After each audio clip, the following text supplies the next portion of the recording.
I love info dumps when I'm reading a novel, but as an author, I absolutely hate writing them.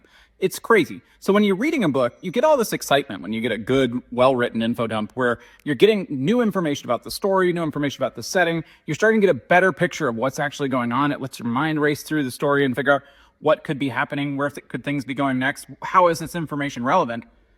But as an author, you have to think about the opposite of all those.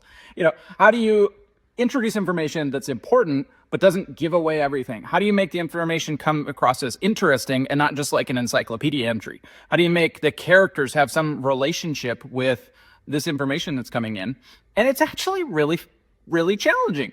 I spent all day today working on a passage in my first novel where I'm sharing a lot of new information. It has to come in the story. It would be really weird if it didn't. I could hang a lantern on it, so to say, where you call out like, hey, I'm not going to tell you this yet. But it seems easier and more natural to me that we just start there.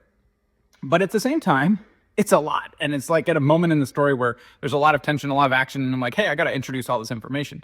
So I'm trying to figure out how to make it fun and engaging and like exciting and feel like the story is progressing through sharing the information. And I think I've done an okay job. But what do you think? What are some of your favorite times where you've had an info dump that you've read in a book, or some tips that you have for writing it? Let me know.